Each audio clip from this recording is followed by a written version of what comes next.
इस इंतज़ार में था कि हमारा फील्ड मार्शल साहब का जो अमन के लिए कोशिश है वो कामयाब हो जाए, अमन हो जाए।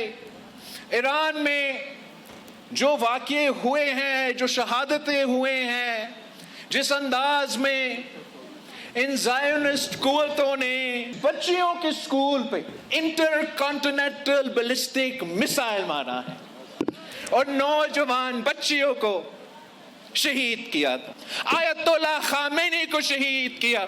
इन हालात में मुनासिब नहीं लगा कि मैं आपके पास पूरे गिलगित बल्तिस्तान में उस अंदाज में इलेक्शन कैंपेन चलाता। जीबी में हक़ हकमियत के बाद हक़ मिल्कियत हासिल करना होगा। Chairman peoples party Bilawal Bhutto का स्कर्दू में जलसे से खिताब। कहा 18वीं तरमीम में दिए गए इख्तियारात जीबी को भी दिए जाएं तो मसाइल हल होंगे। इस्लामाबाद को मानना होगा कि जीबी के वसाइल यहाँ के अवाम के हैं। बिलावल भुट्टो का मजीद कहना था, पीपल्स पार्टी पसमानदा तबके की नुमाइंदगी करने वाली वाहिद सियासी जमात है। ये कैसी मुआशी पॉलिसी और तरक्की है कि अमीर अमीर तर और गरीब गरीब तर हो। बेनज़ीर इनकम सपोर्ट प्रोग्राम के खिलाफ सियासी जमातों की साजिशें नाकाम होंगी। बिलावल भुट्टो ने मजीद कहा, दुआगो हैं कि ईरान जंग के खात्मे के लिए फील्ड मार्शल की कोशिशें कामयाब हों। ईरान के साथ दुनिया भर के अवाम जंग का बोझ उठा रहे हैं। जो मैंने हुलिया देखा है यहाँ पे एयरपोर्ट से निकलने के बाद सड़कों का, मैं बयान नहीं कर सकता। मुझे बहुत तकलीफ हुई, बहुत दुख हुआ है कि जिस गिलगित को मैं जानता था वो गिलगित कहाँ है, और जिसको मैं बहुत डेवलप करना चाह रहा था। बल्तिस्तान को मैं सीने से लगा के रखता था और मैं चाहता था कि यहाँ बेतहाशा तरक्की हो, यहाँ के लोग रोज़गार पे फायज हों। उसकी सड़कों को देखकर आज मुझे बहुत तकलीफ हुई है। गिलगित बल्तिस्तान को क्यों नजरअंदाज किया गया, क्यों इस इलाके पर तवज्जो नहीं दी गई, गिलगित बल्तिस्तान का पैसा यहाँ के आवाम पर क्यों नहीं लगाया गया। साबिक वज़ीर आज़म मियां नवाज शरीफ का गिलगित बल्तिस्तान में जलसे में सवाल। कहा, मुझे कई बार देश से निकाला गया, काम करने का मौका मिलता तो आज मसाइल खत्म हो चुके होते। वोट दें या ना दें, गिलगित बल्तिस्तान की तरक्की के लिए वज़ीर आज़म से बात करूंगा। आइंदा यहाँ के मंसूबों की निगरानी खुद करूंगा। नवाज शरीफ ने मजीद कहा, गिलगित बल्तिस्तान की सड़कों की हालत देखकर बहुत दुख हुआ। जिस गिलगित को मैं जानता था वो कहाँ है। किसी पार्टी या हुकूमत के खिलाफ बात नहीं करना चाहता, किसी पर तनकीद या बुराई करके वोट नहीं मांगता। हम अपनी कारकर्दगी पर वोट मांगते हैं। गिलगित बल्तिस्तान में बिजली के कारखाने हमने लगाए। 50 अरब की लागत से गिलगित से स्कर्दू तक सड़क बनाई गई। मोटरवेज का जाल बिछाया। बिजली की लोड शेडिंग खत्म। गिलगित बल्तिस्तान सीपैक का मरकज है। गिलगित बल्तिस्तान में बड़ा एयरपोर्ट बनाने के लिए शहबाज शरीफ से बात करूंगा। गिलगित बल्तिस्तान में इंतखाबी दंगल 7 जून को सजेगा। इंतखाबी मुहिम जोरों पर, सियासी जमातों के बड़े जलसे, जोड़ तोड़ और वादों की भरमार। 24 सीटों पर पोलिंग होगी। 9,58,480 वोटर्स हक़ राय दही इस्तेमाल करेंगे। पंजाब पुलिस के 5,000 एहलकार गिलगित बल्तिस्तान में इलेक्शन ड्यूटी पर जाएंगे। इलेक्शन पर सिक्योरिटी के सख्त इंतजाम किए जाएंगे।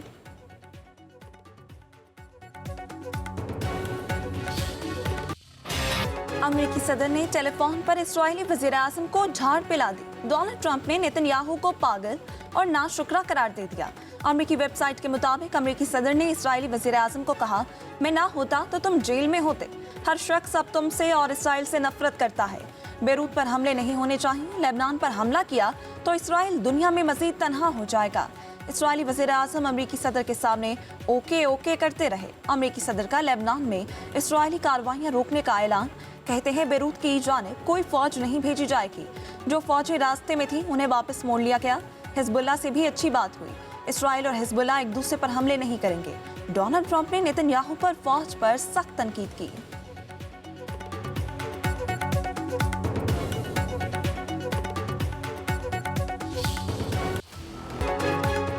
अमेरिकी सदर डोनाल्ड ट्रंप का एक हफ्ते में ईरान से डील का इंदिया। कहते हैं ईरान से मुज़ाकरात तेज़ रफ्तार अंदाज में जारी हैं। जंग बंदी और अपना हुर्मुज़ दोबारा खोलने पर मुआहिदा अगले हफ्ते हो सकता है। मुआहिदे के तहत जंग बंदी में तोसी की जा सकती है। अपना हुर्मुज़ को दोबारा खोल दिया जाएगा। ईरान के पैगामात का तबादला रोकने के फैसले से कोई मसला नहीं होगा। ईरान की बहरी नाकाबंदी जारी रहेगी। ईरान अमेरिका को मंजूर शराइत पर डील करेगा। ईरानी अच्छे जंगजू नहीं लेकिन बहुत अच्छे मुज़ाकरातकार हैं।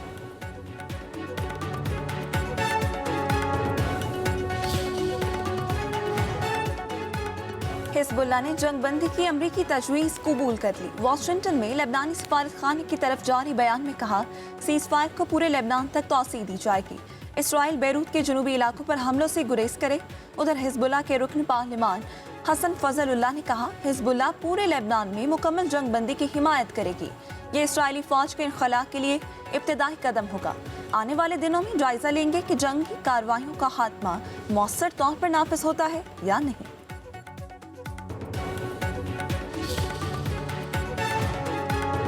इसराइल ने लेबनान पर हमला ना रोका तो मुज़ाकरात रोक देंगे। ईरानी पार्लियामेंट के स्पीकर बाकर कालिबाफ का इंतबाह, कहते हैं अमेरिका के नए मुतज़ाद मुतालबात मुज़ाकरात में रुकावट हैं। नेशनल सिक्योरिटी कमेटी सरबराह ईरानी पार्लियामेंट इब्राहिम अजीज़ी ने कहा, लेबनान पर हमले बंद ना हुए तो संगीन नताइज होंगे।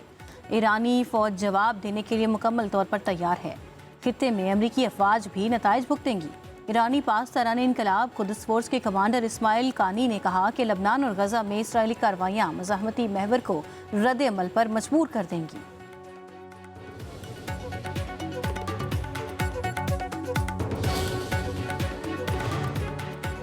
ईरानी कमर्शियल जहाज पर अमरीकी हमले के बाद ईरान की जवाबी कार्रवाई। पासदारान इनकलाब के मुताबिक ईरान की समुद्री हुदूद के करीब अमरीका और इसराइल से ताल्लुक रखने वाले जहाज पर क्रूज मिसाइल से हमला किया गया। हमले के बाद जहाज पर धमाका हुआ। पासदारान इनकलाब का कहना है, आइंदा किसी भी हमले का फैसला कुन जवाब देंगे।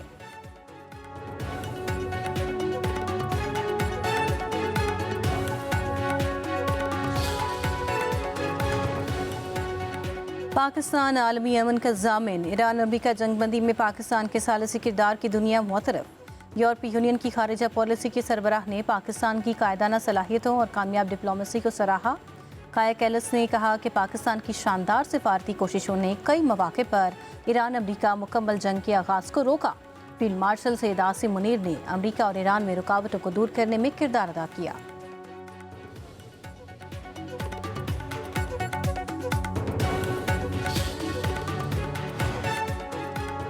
मुल्क की मईशत की तरक्की के लिए सनत का फरोग और बेरूनी सरमायाकारी में इजाफा नागुज़ीर। वज़ीर-ए-आज़म शहबाज शरीफ का इजलास में इज़हार ख्याल। कहा, सनत व तजारत और मईशत के मुख्तलिफ शोबा-ए-जात में इस्लाहात तवील-उल-मुद्दती मौशी अफादियत और अवामी फलाह पर मरकूज होना चाहिए। तवानाई की बचत और सस्ती ट्रांसपोर्ट की मुल्की ज़रूरियात पूरी करने के लिए जामे और मौसर इलेक्ट्रिक व्हीकल्स पॉलिसी वक्त की अहम ज़रूरत है। तमाम इस्लाहात और इक़दामात में इंतज़ामी शफाफियत और बेहतरीन कारकर्दगी हुकूमत की अव्वलीन तरजीह है। इजलास में नायब वज़ीर-ए-आज़म इसहाक़ डार, वज़ीर ख़ज़ाना मोहम्मद औरंगज़ेब और दीगर की शिरकत। सरमायाकारी में इजाफा और मईशत की मजमूई तरक्की के लिए शोबा-जाती इस्लाहात और पॉलिसी इक़दामात का जायजा।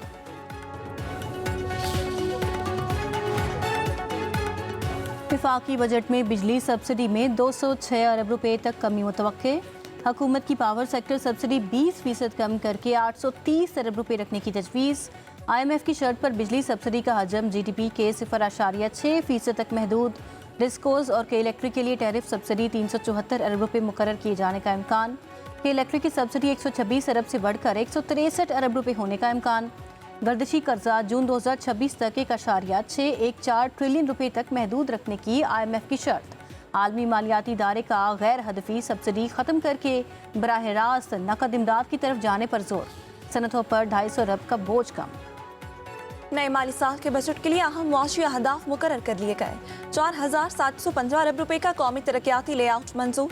अगले साल के लिए मुआशी शोराई नमू का हदफ 4% तजवीज़। आइंदा बजट में आवाम से सरचार्ज कीमत में सालाना औसतन 2156 अरब रुपए वसूल करने का प्लान। ज़राअत का हदफ 3.8%, सनत 4%, सर्विसेज का 4.2% मुकर्रर किया। विफाक का PSDP के तहत 1126 अरब रुपए खर्च करने का प्लान। सूबाई हुकूमतें तरक्याती मंसूबों पर 3138 अरब खर्च करेंगी। इक़्तिसादी सर्वे में ज़राई शोबे की शरह नमू 2.9% रिकॉर्ड की गई। अहम फसलों की मजमूई पैदावार में 0.6% इजाफा। गंदम की पैदावार 4.3% बढ़कर 2 करोड़ 96 लाख टन हो गई। चावल की पैदावार 2.8% बढ़ गई। गन्ने की पैदावार 6.2% इजाफे के साथ 8 करोड़ 94 लाख टन तक जा पहुंची। मकई की पैदावार में 2.7% कमी, काश्त का रकबा बरकरार। कपास की पैदावार 0.5% कम, ज़ेर-ए-काश रकबा भी घट गया। चने की पैदावार में रिकॉर्ड 50.4% इजाफा, आलू की पैदावार 27.6% बढ़ गई, आम की पैदावार 11.6% बढ़ी, केले की पैदावार 30.8% बढ़ी, हल्दी की पैदावार में 25.1% इजाफा। बजट से चंद रोज कबल हुकूमत को रेवेन्यू की मद में बड़ा धचका। वफाकी आईनी अदालत ने पोल्ट्री फीड मिल से 4% इजाफी टैक्स की वसूली गैर कानूनी करार दी थी। जस्टिस आमिर फारूक की सरबराही में 2 रुकनी बेंच का फैसला। लाहौर हाई कोर्ट का फैसला कलअदम करार। अदालती फैसले में कहा गया, टैक्स कानून के सेक्शन 31A में इबहाम है। हुकूमत ने गैर रजिस्टर्ड पोल्ट्री फार्म्स को फीड सप्लाई करने पर मिल मालिकान पर इजाफी टैक्स आयद किया। कानून के मुताबिक इस्तिस्ना मिलने पर पोल्ट्री फार्म्स रजिस्ट्रेशन के पाबंद नहीं।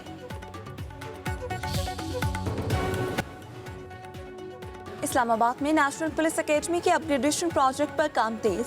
रेप्लिकेट टावर पर 80%, जॉगिंग ट्रैक और ऑब्स्टेकल्स पर 70% काम मुकम्मल। वफाकी वज़ीर दाखिला मोहसिन नकवी का इस्लामाबाद में नेशनल पुलिस एकेडमी का दौरा। अपग्रेडेशन प्रोजेक्ट पर पेशरफ्त का जायजा। वज़ीर दाखिला मोहसिन नकवी की ज़ेर सदारत इजलास। वज़ीर दाखिला का एलीट स्कूल की फायरिंग रेंज और बाउंड्री वॉल को 2 माह में मुकम्मल करने का टास्क। नेशनल पुलिस एकेडमी को मरहलावार सोलर एनर्जी पर मुंतकिल करने का फैसला।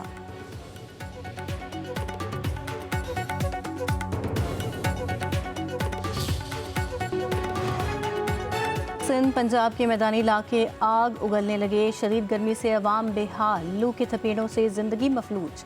सक्खर और लाड़काना के दर्जा हरारत 43 डिग्री को छू गया। डीजी खान का पारा 41, दादू बहावल नगर 40, हैदराबाद फैसलाबाद 39, लाहौर का 37 डिग्री रिकॉर्ड किया गया। तिब्बी माहिरीन का अवाम को बिला ज़रूरत धूप में ना निकलने का मशवरा।